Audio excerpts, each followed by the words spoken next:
Please be aware that this podcast is intended for a mature audience and therefore it might have language that is not intended for children. Enjoy the podcast.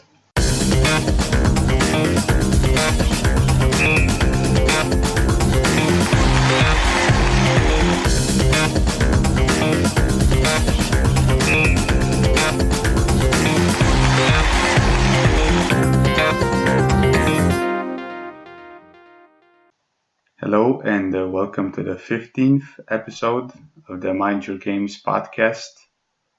Today we're going to be talking about sports and character and values. So I'm going to be attempting to answer the question, does sport build character?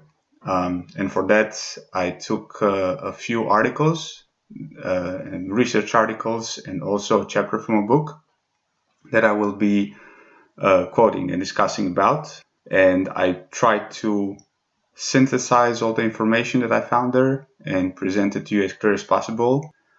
We also discussed this a lot in my grad school classes, especially in the youth sport, where we were looking at the development of values and the development of a character in a young person, and how you can maximize this in sport, because it's not a simple question to answer. If sports does help you become a better person, and you have a multitude of examples that it might not. First, I want to say that sport has a tremendous power to unite nations and individuals, and the progress made through history is tremendous. The progress made through history is tremendous because we now have multiple social classes playing the sports that were inaccessible previously. For example, like tennis. Maybe even 50 years ago, it would have taken a large sum of money, and it would have taken big connections for you to be able to play tennis. Now it has become more widely accessible to the general population, and that's encouraging. Even though the cost is tremendous, but also the average income reported to the cost has increased, or has equalized, if you want to say it like that. Sport also has a tremendous power to disengage people and create a lot of conflict if the right values are not instilled. If you look at, obviously, football matches and all those incidents that happened, and I think during the past happened with the hooligans, you can see that, it's not all about peace and uniting nations. And you can see that the sport is sometimes used as showing domination over other nation, or showing domination over someone, or your physical prowess, and it can get aggressive, it can get ugly. So it's not a simple question, and a lot of times it's treated like war, and you can see that it's treated like war from all the terms that are being used in American football, right? And those are military terms that they're using there.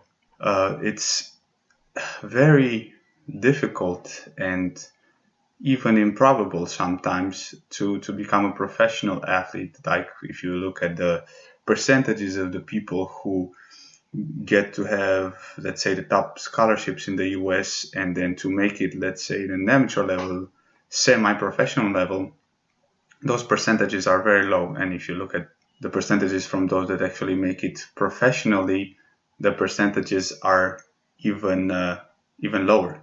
So I guess 1% of the top college athletes D1 make it to the professional basketball or something like that, and from basketball athletes and sports participants, a few percentages make it into college. So it's a super funneling of things. So if you keep this in mind, the importance is to focus on building a strong character and strong values for sport and athletic participations. This saying is correct. So results are temporary, but character is forever. That's what I think. And that doesn't mean that you should not be striving for the top of the heap, because you never know. You always strive for the top of the heap, no matter what you do. That should be your mental inclination.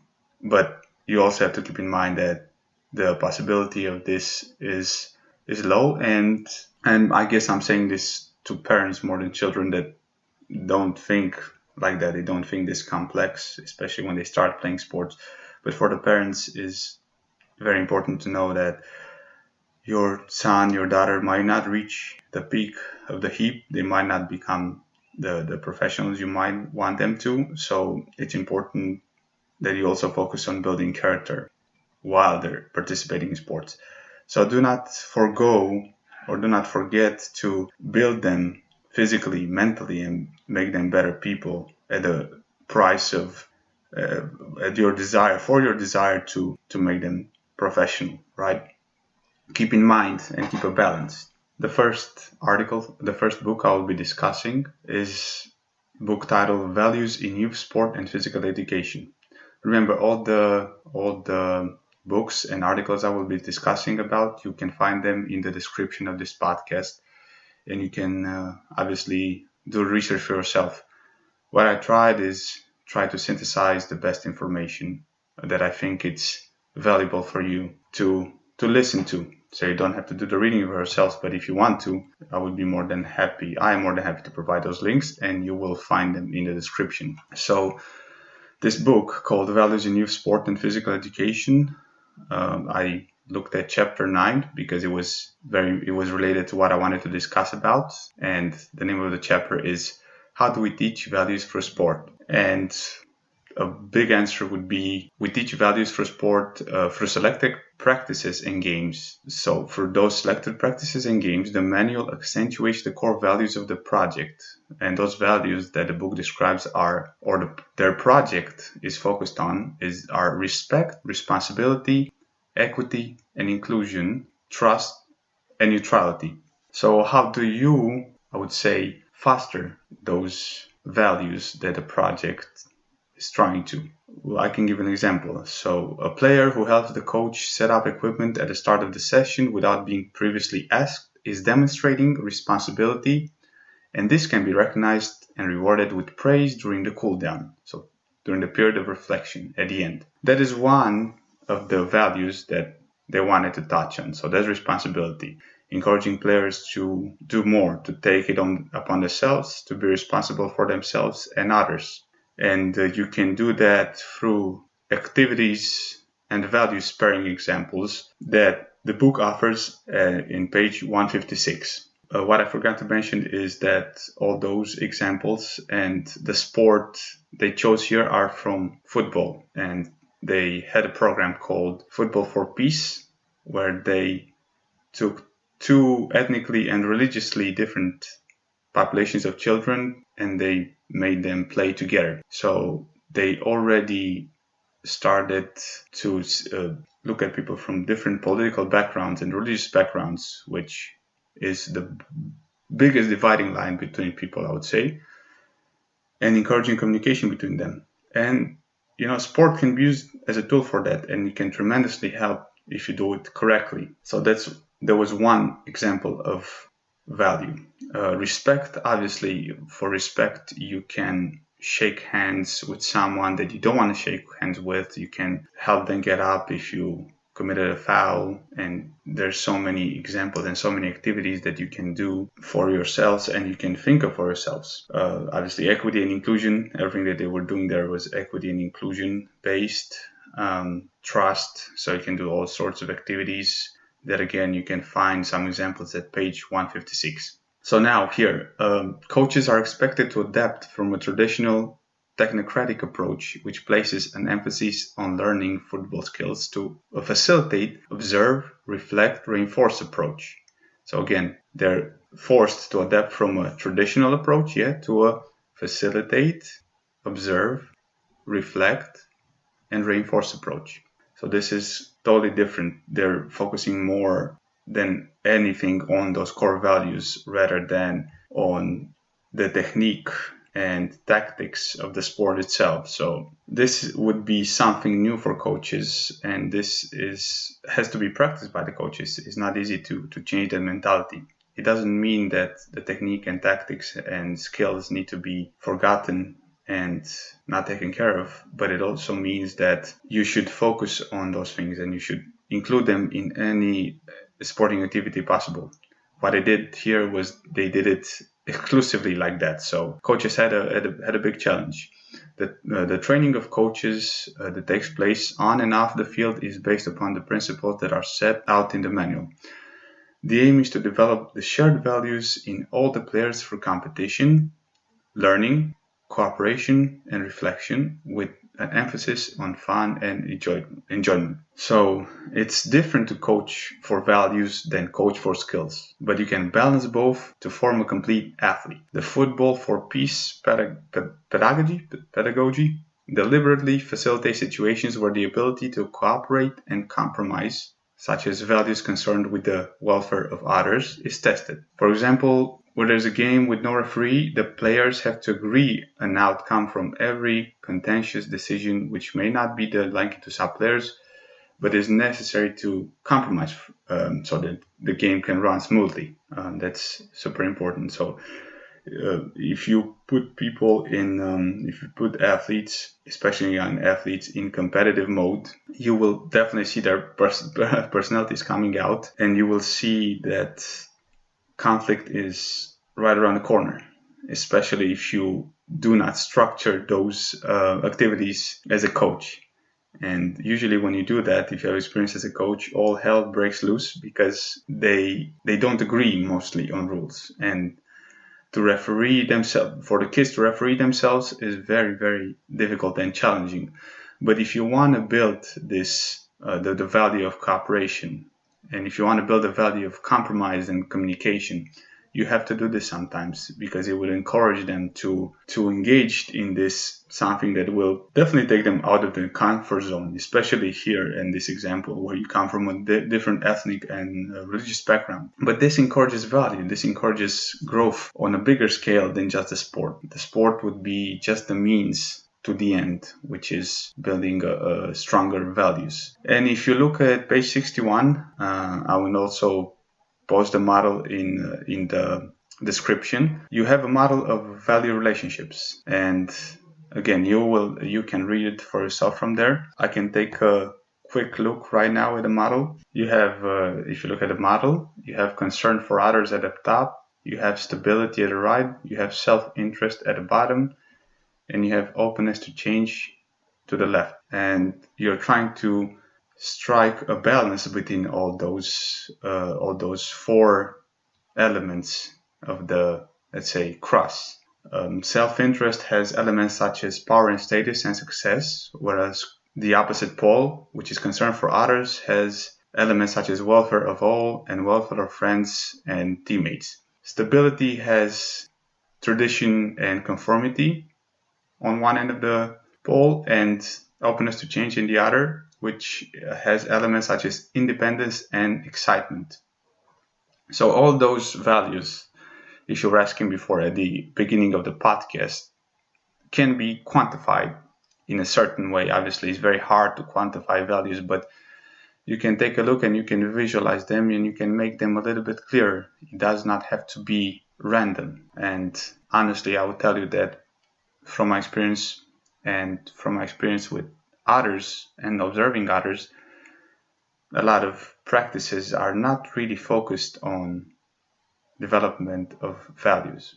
Where I saw this actually the most, and I really appreciate it, is in college, where coaches are also trying to instill some values and build your character more than anywhere else. When I was a kid, I was more focused on progressing technically or getting good results, and some character flaws were not taken care of because that was the main goal. But it will bite you in the ass in the competition. So those are not only important for you as a future development as a person and personality, but they're important for you in competition, in matches.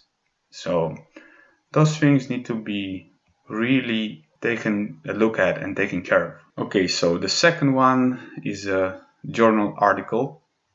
And again, you will have the link to this one. So scholars often take a more theoretical perspective in defining character.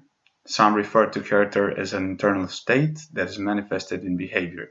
This internal state guides the decisions and actions while defining the qualities that make up a person's nature. Bredmeyer and Shields indicate that character is the inner dimension of a person in which the processes of moral action become one's behavior. Brody and Siegel define characters in terms of the sum of a person's moral qualities. Morella believes a person of character seeks the truth, decides what is right, and has the courage and commitment to act accordingly. The legendary basketball coach at UCLA, John Wooden, addressed the importance of character and what character does for an individual by stating that, and I quote, "Ability may get you to the top, but it takes character to keep you in there," end quote. He also said, quote, "Be more concerned with your character than your reputation, because your reputation is what people may think of you, while your character is who you really are," end quote.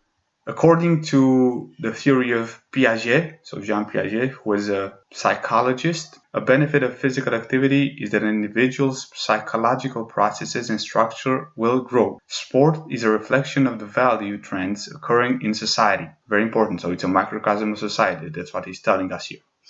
Sport is an environment that symbolizes cultural values and is a medium through which young people learn about and experience many of the core values of our society. These experiences are a major part of their character development. Sport does not build character. Another important part of this article. Sport does not build character. I agree. And then pay attention to what follows. Character can be taught and learned in a sport setting. A sport experience can build character, but only if the environment is structured and the stated and planned goal is to develop character. This kind of environment must include all individuals, coaches, administrators, parents, participants, etc., whoever you can think of, who are stakeholders in the sports setting. So everything needs to work as a clock for it to function properly. So I guess, obviously, we will go through other articles, but this is a very important phrase that this article has touched on, because sport has the power. It has a superpower to build character and create a better person and create a functioning and even a hero of society, but only if it is used correctly. In a way, if you want to use the quote from Spider-Man, with great power comes great responsibility. So for us coaches, for you parents, for you administrators, and for you youth and athletes that are not that young anymore maybe, it's our responsibility to use sports to propagate this idea of character building. So we have to aim for that. We have to aim for that, sometimes in the detriment of our physical and technical progress. But that's just for the moment. That's just momentary, because a good character and good values will take you much further in life and in sports than a good technique. So I think this is really important. Okay, so let me continue reading from the article. However, positive character building is not inherent to sport participation. Athletes, especially on team sports, tend to score lower on character tests. Interesting, right? George Sage believes that sport in America has reached a crisis point and that most athletes' sports experiences are detrimental to their character development.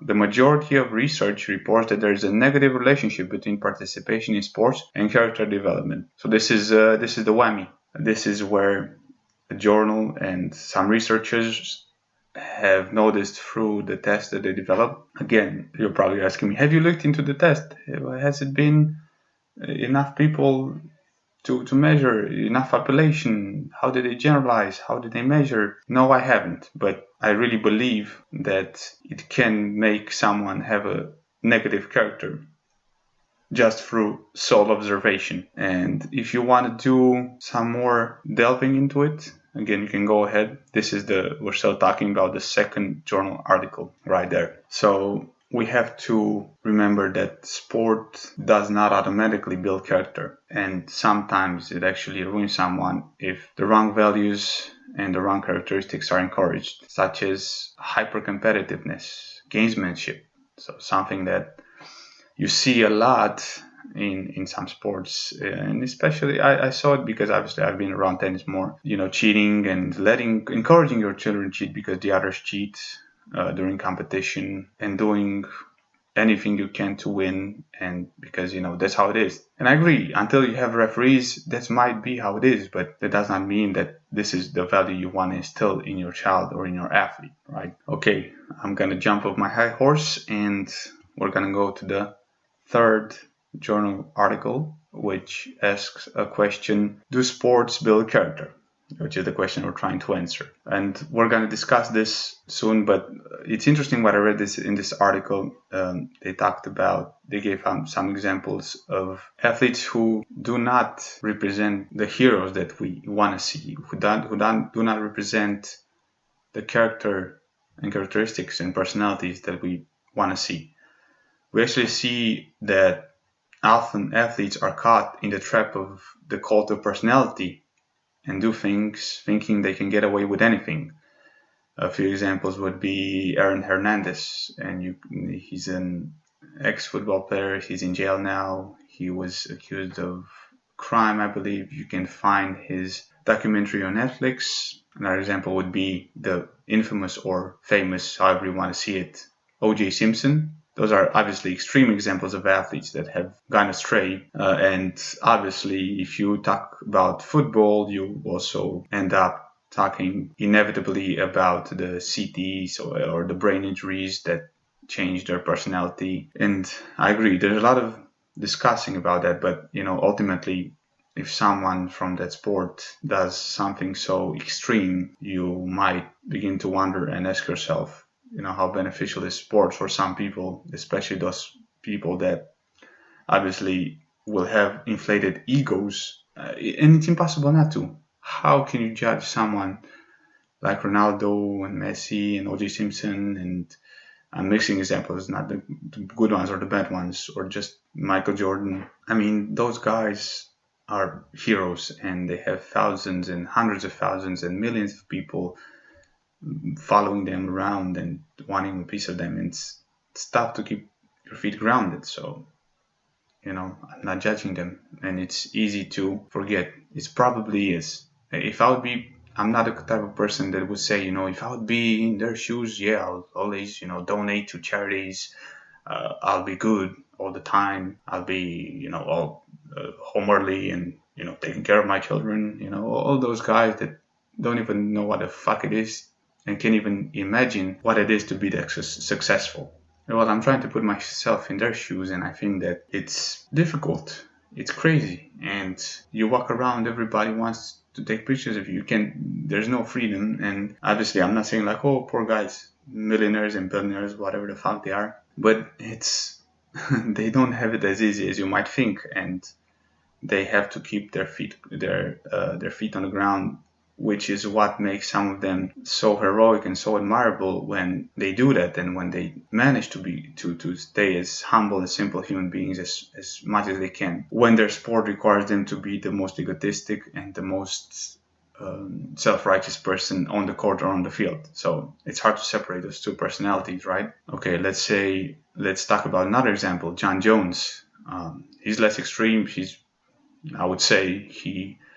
John Jones from the UFC, he has done a lot of shit, and he always gets away with it. And, it's hard to judge him too, but he's doing drinking and driving continuously, and then he's preaching the scripture of God and whatever. I admire him as an athlete tremendously, but you can really see the character flaws in someone that is a repeated offender, so to say. So, what about him? What about those guys? I mean, just Google how many American football players have went through trials, and you would really question the character part of sport. If you go on Wikipedia or whatever, just Google American football players who have been trialed, or athletes who have done stupid shit, and you would see so many examples that you ask yourself, like, yeah, so is this the values that we want to instill in people, and is this the values that we want to encourage in our children? I don't know, but keep in mind that those are examples. Some of them, a lot of them, if you look at a universal and global scale from people that play sports, you can see that they have become better people. and college experience, college athletic experience, and everything. It does really make you more. It puts spine in your personality. Let's put it like that. So now I'm gonna start reading from this article and present a little bit from it. So do sports build character? Do sports build character? And sports are what Derrida, in an essay on Plato, associates with something called the pharmakon, a substance that is both a poison and a remedy. Sports can do great good, build the body, create a stronger, more resilient will, impart confidence, stimulate bravery, foment daring. But at the same time, sports often brutalize the player. They make him more aggressive, more violent. They make him intolerant of gentlelessness. They help him turn into a member of the pack, which defines itself by maltreating others, the weak, the tender, the differently made. Some thoughtfulness is necessary here. In Plato's spirit, one must give the thymotic drives of the soul full recognition and reasonable play, but at the same time keep them in check. This is an ideal, Hector's ideal we might call it, and it is not impossible to attain. But there is something in the drive for the glory that despises all reflection. A certain sort of glory seeking must in fact overcome reflection, as Achilles shows, and go headlong. So sports will always be a world of danger, as well as one rich with humane possibility. Very well put. I don't think I can comment and develop more on that.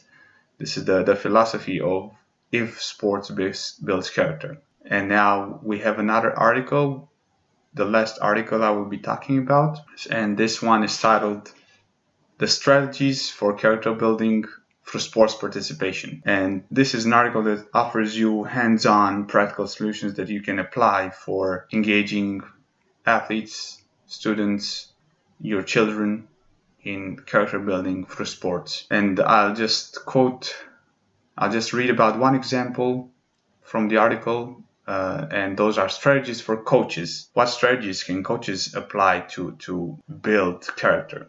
And there's a few things I want to go through. First of all, is you want to be a good model. A coach should show their sportsmanship and respect the opponent, team members, and the sports. Athletes will follow coach's steps that have positive character.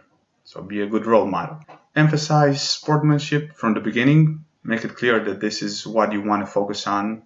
Make it clear that you will not tolerate anything that deviates from what you expect from the players. Talk about combining of seriousness and playfulness. Regularly use the language of sportsmanship. Expect sportsmanship in practice and games. Reinforce continually that participating in interscholastic sports is and should be fun. And I would add, for me, fun and challenging, because fun is not enough for a sport. You can have fun anywhere. You can have fun in the playground, but people get, in a way, addicted and attracted to sports, and you can make someone lifelong participate in a sport when you offer him increasingly challenging goals and increasingly challenging practices and increasingly challenging matches. So I see everywhere that, sport should be fun. Fun is number one. Yes, through a certain age, fun is important because you want it to get them attracted to the sport. But what keeps someone continuously attracted to the sport is fun and challenging, because you want to improve your skill. This is an inherent human need for us to continuously improve ourselves. Well, now, this is where it's important. I will come back to this after I finish reading this. Emphasize that the purpose of the interscholastic sport is to teach sport skills and life lessons, and teach how to learn from failures and successes. All very important points. And this article has all sort of strategies for coaches, for players, for parents, and for whoever wants to apply this knowledge. So what I wanted to say was that you should definitely have fun in playing sports. And what research says is that multi-sport participation helps, first of all, with you developing physically in multiple ways if you participate in multiple sports, because it obviously develops multiple muscles in different ways, and the flexibility of your body that can help you in all those sports that you play. You're not developing unilaterally, so you're developing bilaterally, which is super important for sports participation.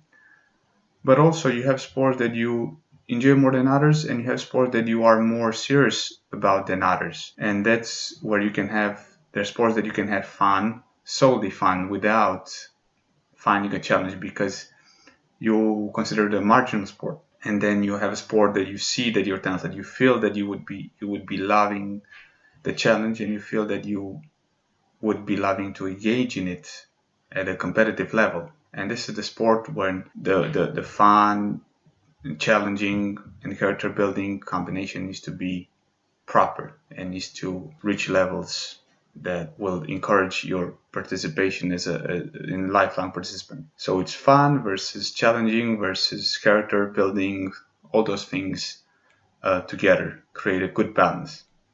So I don't know if I answered the question, does sport build character, but I definitely tried to through some quoting some research and going for them and going from my personal experiences. But my conclusion would be that yes, sports builds character if the circumstances are right, or if someone is doing that.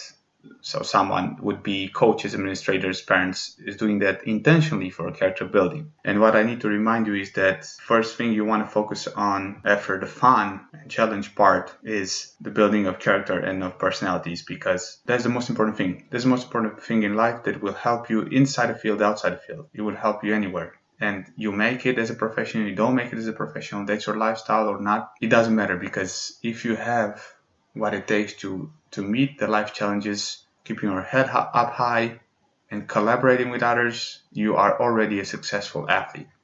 That's the most important thing to remember. Next week, I'll have Daria on again, and we're thinking about talking about parenting in tennis and just some tennis tacto psychology skills, and we will have another awesome conversation. So please tune in and stay safe, and hope you are mentally and physically healthy. And it's very important for us in this period to keep staying strong. Take care.